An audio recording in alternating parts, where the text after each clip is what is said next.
Selamat datang di channel Pemuja Malam. Jangan lupa like, share, and subscribe ya. Terima kasih. Chapter 50. Ngamanin si pelaku. Candi kembali merebahkan tubuhnya di springbatnya.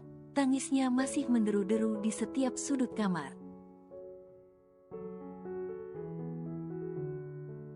Candi membuka galeri foto di ponselnya, menatap satu persatu kenangan foto bersama Rere.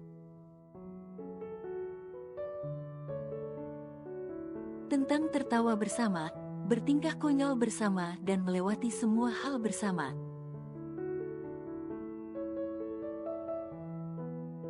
Rere, gue nggak mau sesuatu telah terjadi sama lu, gue nggak sanggup kehilangan lu, Re. Ucap Candi getir, membiarkan air matanya terus mengalir deras bah air hujan. Candi membuka akun Facebooknya niatnya mau melihat beberapa kenangan bersama Rere yang mereka abadikan di sosmed. Candi menyerngit saat dilihat ada satu pesan masuk di inboxnya. Candi membukanya dengan malas. Nama akun Rere nangkring di chat teratasnya. Rere inbox gue, kapan nih? Gumam Candi lalu membukanya.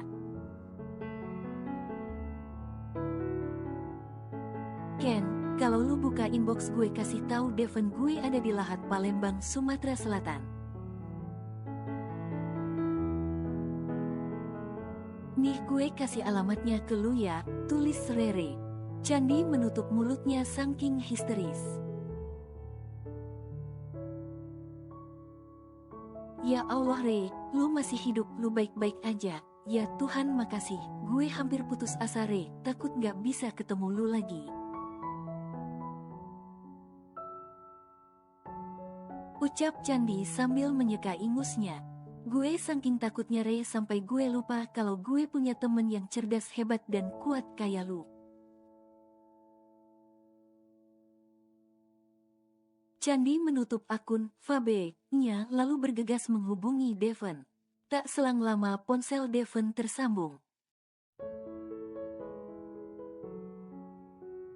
Halo Ken, apa lu udah dapat sesuatu tentang Rere? Sepertinya Devon sudah sangat tidak sabar untuk mencari titik terang keberadaan Rere.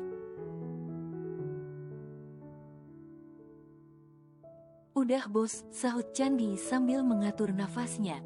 Di mana? Suara Devon setengah teriak. Rere tadi siang diserang suruhan si Kiyu Loleng, yaitu si Rizky mantan pacar saya yang kepergok Rere kemarin. Lalu Kiyu nyuruh anak buahnya buat buang Rere sejauh mungkin dari Pak Bos. Jelas Candi dengan suara yang bergetar, menceritakan apa yang dialami Rere membuatnya takut membayangkan seperti apa kondisi Rere tadi. Kiyu Loleng, Kiyu Zueng maksudmu? Tanya Devon memperjelas. Ya siapa lagi si bos? Perempuan sedang yang cinta mampus sama Pak Bos, suara Candi terdengar judes. Baru kali ini Doi berani berkata ketus pada Pak Bosnya, dan selamatnya Devon tidak menyadari itu. Astaga, aku sudah menduganya. Kalau Kiyu dalang dibalik ini semua, suara Devon terdengar pasrah. Rere tadi nginbox saya pak. Dia dibuang di Lahat Palembang, Sumatera Selatan. Nanti alamatnya saya share ke Pak Bos. Candi memberitahu amanah dari Rere. Dia baik-baik aja kan? Harapan saya sih begitu pak. Tapi jika dia masih bisa kasih tahu saya lewat inbox berarti dia baik-baik saja dan berada di tempat orang baik. Jawab Candi membuat Devon sedikit lega. Pak Bos cepetan susul Rere, pastikan dia pulang sama Pak Bos dalam kondisi baik-baik aja.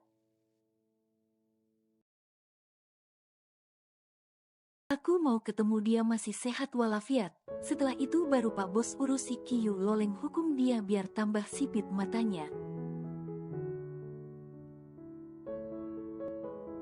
Urusan Rizky biar saya yang urus. Saya akan pastikan dia akan menjadi saksi soal kejahatan si Kiyu Loleng. Oke Ken, thank you so much. Saya langsung ke sana malam ini juga. Petik 2. Devon begitu lega setelah mendapat informasi dari Candi. Setidaknya dia sudah tahu keberadaan Rere di mana dan kondisinya baik. Meski dia harus memastikan apakah memang benar baik-baik saja. Devon bergegas ke bandara. Malam ini dia akan menyusul istri lucunya, membawanya pulang dan tidak akan pernah membuatnya terluka lagi. Candi pun merasa lebih lega setelah memberitahu Pak Devon. Dia tahu Devon pasti akan langsung bertindak untuk membawa Rere pulang. Tugas gue adalah ngamanin si Rizky brengsek itu, karena dia saksi mata dan suruhan si Kiyu Loleng. Lo harus bayar ini semua, Kiyu sipit. Pak Devon pasti akan membuat lu nangis darah dan muka songong lu akan berubah jadi kayak pengemis, dan gue bakal ngetawain lu ampe puas, hahaha. Itu doa gue emang jelek buat lu, karena lu orang yang gak layak didoain baik. Si Rizky paling lagi ngumpet di rumah janda kembangnya. Dipikir gue selama ini gak nyari tahu soal dia.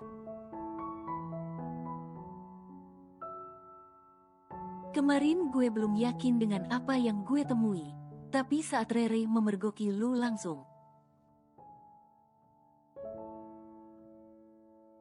Gue semakin yakin kalau lu cowok brengsek yang bisanya manfaatin cewek buat numpang hidup. Dan bodohnya si janda kembang itu mau aja ditipu mulut lemes lu. Gue harus susul dia malam ini juga sebelum dia kabur. Bowo, gue butuh bantuan lu, tulis Candi mengirim pesan ke seseorang.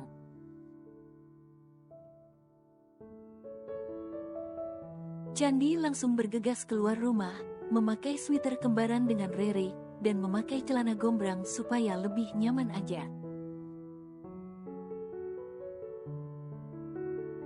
Candi berjalan sedikit pelan ketika lewat di depan kamar Mama.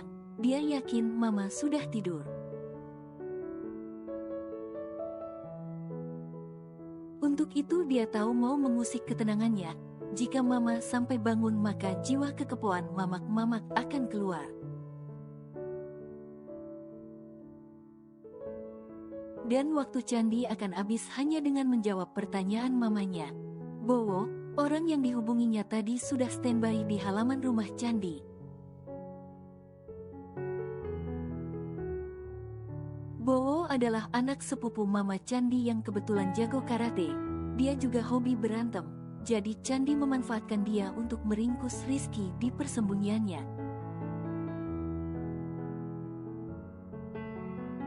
Lu mau ajak gue kemana sih? Tanya Bowo sambil menstarter mobilnya. Lu lagi pengen berantem gak? Gue lagi butuh bantuan lu buat ngamanin seseorang. Soalnya dia agak rese, gitu, balas Candi.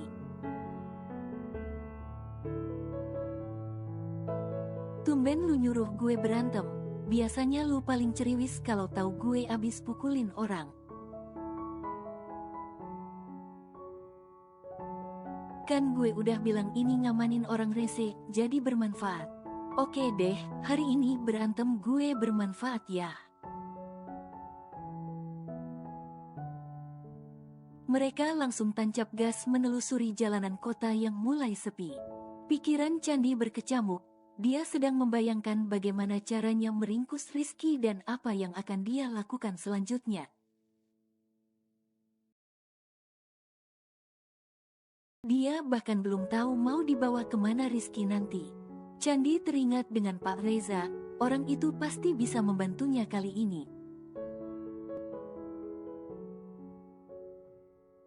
Halo Pak Eja, apa Bapak tahu soal penculikan Rere? Tanya Candi tanpa basa-basi lagi, saat Reza menjawab panggilan teleponnya. Iya, ada apa Ken? Apa kamu sudah tahu Rere di mana? Tanya Reza dari ujung telepon.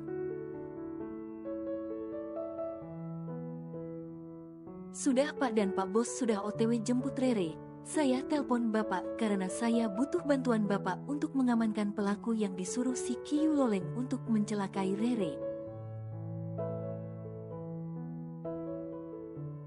Apa? Reza terdengar kaget. Ceritanya panjang Pak Eja, nanti saya ceritakan jika kita sudah ketemu. Sekarang tolonglah saya dulu. Oke, apa yang kamu mau? Siapkan tempat kosong buat ngamanin si pelaku. Saya dengan teman saya sedang menuju rumahnya untuk meringkus, jelas Candi. Wih, gersep juga Candi, puji Reza kagum. Kamu bisa datang ke gudang di rumah Devon. Aku akan menunggumu di sana.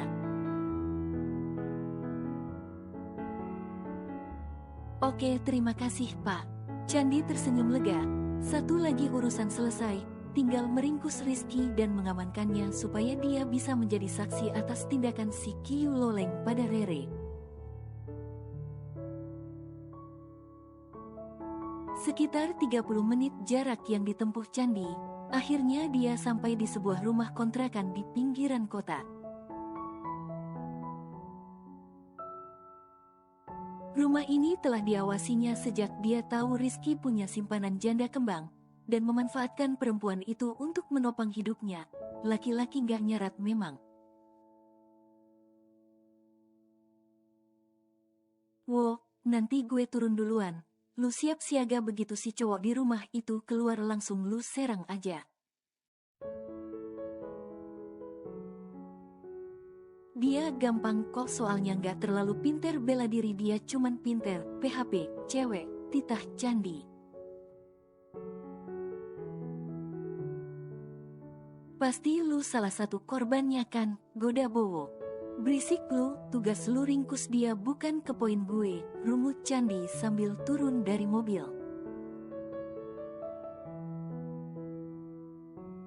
Sumpah ini sesuatu yang sangat tak lazim untuk Candi dengar. Saat mau ngetuk pintu, Candi mendengar suara rintihan penuh nikmat dari seorang perempuan yang ada di dalam. Suara yang terdengar lebih merdu ketika malam yang dingin.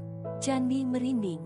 Seandainya Rere tak memperingatinya, mungkin Candi sudah menjadi korban si lelaki omes itu. Lenguhan si wanita makin keras dan terdengar dengan tempo yang cepat. Lalu sahutan dari racauan si lelaki yang dia yakin itu adalah Rizky juga ikut bersahutan. Candi ragu antara harus lanjut mengetuk pintu atau menunggu mereka sampai selesai dulu. Jika langsung mengetuk, Candi gak enak karena akan mengganggu mereka. Tapi jika ditunggu, desiahan si perempuan makin bikin bulu kuduk Candi menggigil. Takut Candi hilaf dan jadi penasaran.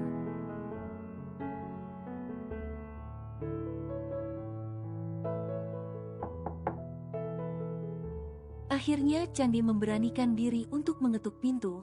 Bodoh amatlah ganggu mereka atau enggak, urusan Candi lebih penting.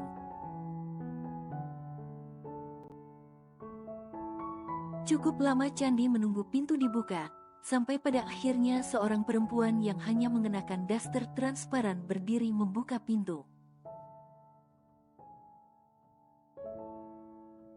Cari siapa Mbak? Tanya perempuan itu bingung, rambutnya acak-acakan. Hah, pergulatan yang cukup hebat rupanya. Cari Rizky, jawab Candi sedikit berteriak. Mendengar namanya dipanggil dan suara itu tak asing baginya, Rizky langsung keluar.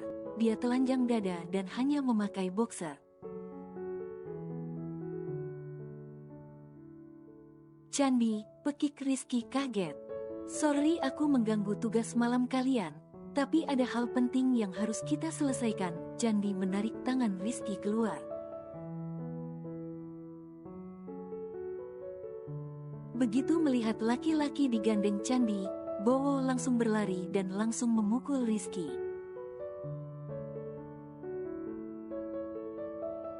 Rizky yang tak siap langsung terhuyung jatuh membuat teriakan histeris si perempuan yang bersama Rizky. Tenang mbak, nanti saya jelaskan. Candi meraih tangan si perempuan itu berusaha menenangkan.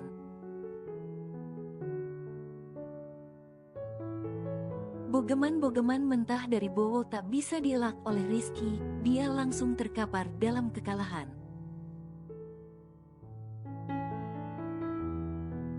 Bowo langsung membawa Rizky ke mobilnya. Kalian siapa, kenapa kalian pukuli Rizky? Tanya si perempuan itu histeris. Saya Candi, mantan pacar Rizky, dan dia terlibat dalam kasus penculikan seorang istri pengusaha sukses.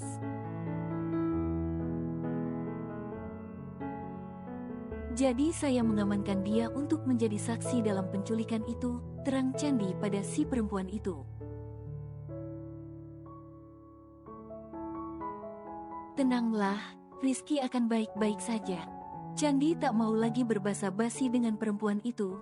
Dia segera pamit dan bersama Bowo membawa Rizky ke tempat yang ditunjukkan Reza tadi. Candi menatap Rizky yang hanya mengenakan boxer, telah meringkuk tak sadarkan diri dengan tangan diikat ke belakang. Lu nggak kasihan dia telanjang gitu Ken? Tanya Bowo. Biarin aja lah, sahut Candi cuek. Dia lagi ucluk-ucluk tuh main, lu ganggu aja. Masih mending gue ganggu ketimbang kena azab, ngelakuin zina aja kerjaannya, umpat Candi kesal.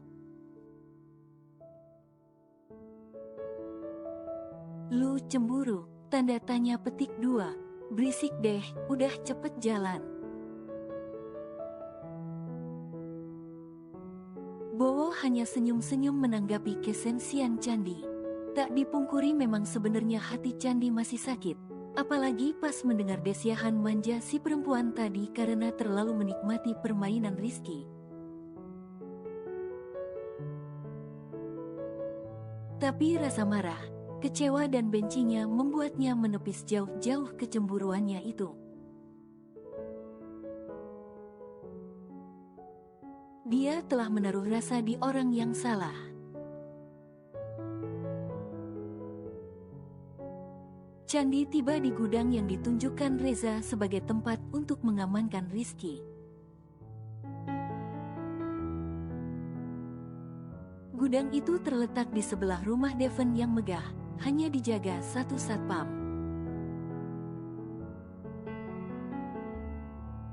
Reza sudah terlebih dulu tiba di sana. Begitu Candi turun langsung disambutnya. Ken. Pak Eja, maaf menunggu sedikit lama, ujar Candi basa-basi. Sudah biasa menunggumu, pasti akan ngaret waktunya. Wo, turunin dia deh, terus masukin ke dalam gudang, Candi memerintah Bowo. By the way, ini gudang apa ya Pak? Dulu tempat buat nyimpan produk kantor, tapi akhir-akhir ini kosong semenjak nilai penjualan perusahaan kita turun drastis, jelas Reza. Loh Ken, lu apain nih cowok kok seksi amat? Reza terkaget saat melihat Rizky yang hanya memakai boxer. Biasa Pak, cowok omes, jadi pas saya datang lagi gitu-gitu sama pacar satunya lagi, balas Candi judes.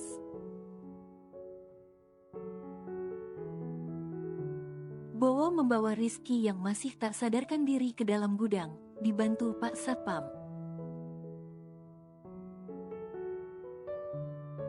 Abis ini kasih dia pakaian bekas mumang, kasihan kalau anak orang mati kedinginan, ujar Reza pada Pak Satpam.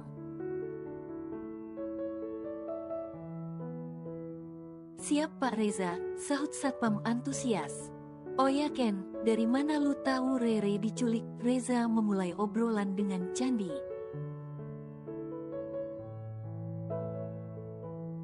Pak Bos yang ngasih tahu saya Pak, dia bilang kalau polisi menemukan motor Rere di jalan dalam kondisi rusak akibat kecelakaan. Saya menggabungkan dengan beberapa kejadian yang akhir-akhir ini terjadi. Tiba-tiba tuh si cowok Omes datang karena dia statusnya masih pacar saya. Dia cowok yang ketahuan Rere lagi selingkuh, makanya dia dendam sama Rere. Dia ngaku kalau dia disuruh Nona Kiyu Loleng untuk nyerang Rere dan setelah itu Rere dibawa 2 orang ke entah kemana. Dan sampai saya buka Facebook ada inbox dari Rere, dia ngasih kabar kalau dia di daerah Lahat Palembang.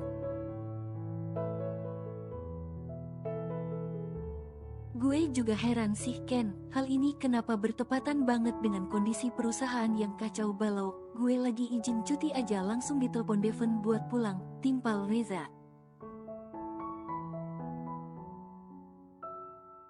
Sebenarnya yang ngasih tahu awal kalau ada kecurangan di lapangan itu saya Pak. Saya kasih tahu Rere, karena beberapa minggu terakhir saya selalu dapat penolakan dari customer dengan berbagai alasan.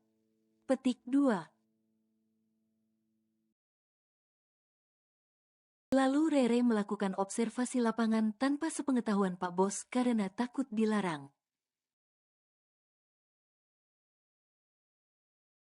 Saya nggak tahu kalau kejadiannya bakal gini. Candi tertunduk lesu menyesali dirinya tak bersama Rere waktu itu.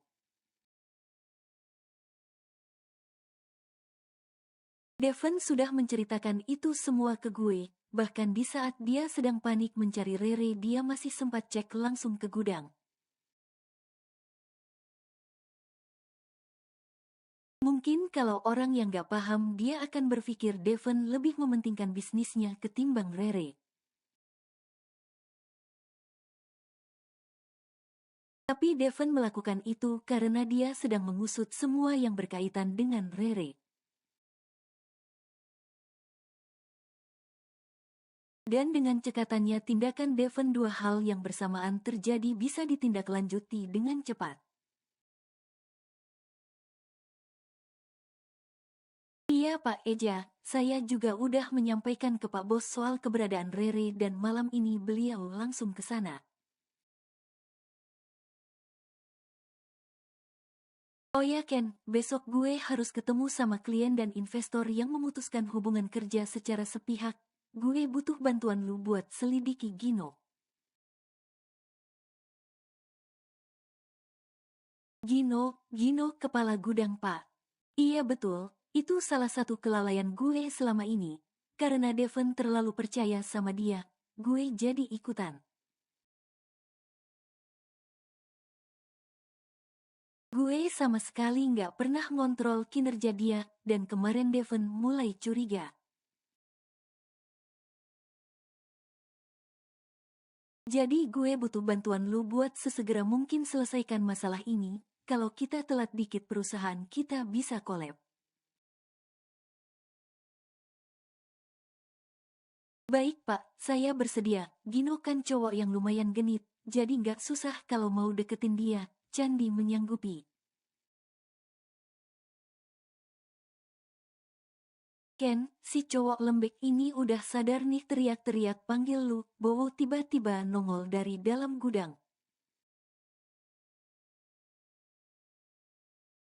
Sebentar Pak Eja saya mau ketemu Rizky dulu, pamit Candi ke Reza.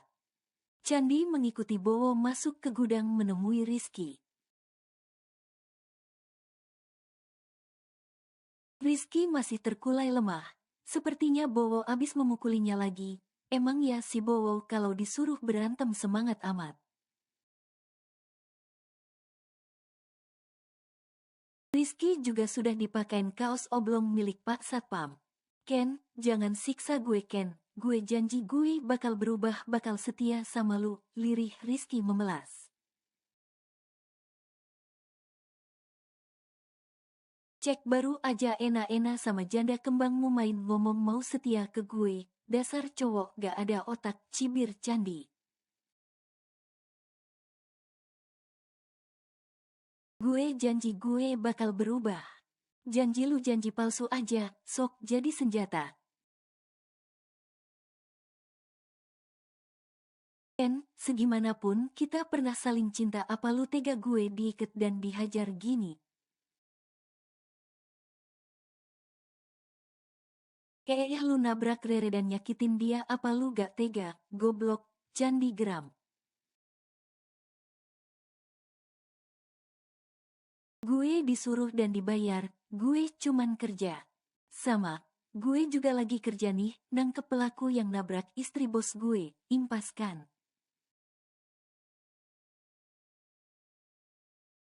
Lu itu cuman diperalat temen lu itu. Mending diperalat Rere, dia masih loyalitas ke gue, nimbang diperalat lu. Udah kere, banyak gaya, omes lagi. Cic, nyesel kali dulu gue percaya sama lu.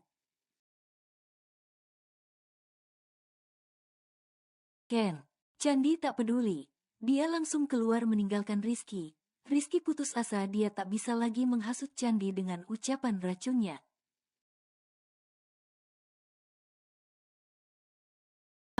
Gegara Nona Kiyuni, Candi makin marah ke gue. Padahal si cewek barbar itu udah gue singkirin. Malah Candi tetep aja gak percaya gue, gerutu Rizky kesal. Pak Eja, saya punya ide. Candi mengerlingkan bola matanya. Senyumnya menyeringai penuh arti. Ide apaan? Nyiksa mantan lu itu? Tanya Reza santai. Bukan, tapi ide buat Kiyu Loleng. Pak Bos pasti bakalan kasih hukuman kan buat dia atas perbuatannya sama Rere. Ya pastilah, tindakan dia udah tindakan kriminal, gak bakal dapet ampun tuh dari Devon.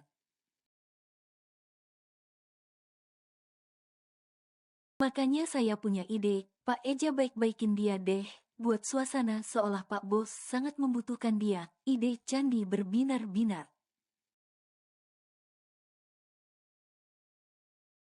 Ogah, gue alergi deket-deket perempuan mulut pahit itu, tolak Reza. Ayolah Pak, Candi memohon. Kalau Bapak mau bikin suasana seperti Pak Bos butuh si Kiyu Loleng, seolah Pak Bos rapuh ditinggal Rere. Nona Kiyu Loleng pasti bakal mikir ini kesempatan dia buat deketin Pak Bos, lalu kita jebak bikin dia mati berdiri sebelum Pak Bos menghukumnya. Saya pengen lihat muka paniknya dan ngetawain dia yang nangis-nangis mohon sama Pak Bos. Jelas Candi membuat Reza manggut-manggut mengerti.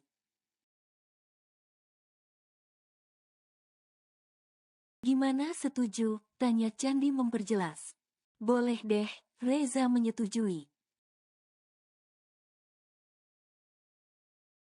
Sebenarnya gue males begitu deket-deket perempuan gitu, tapi demi Devon gue rela deh.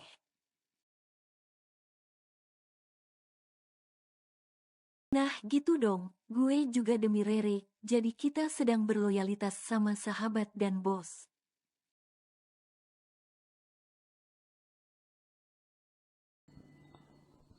Bersambung.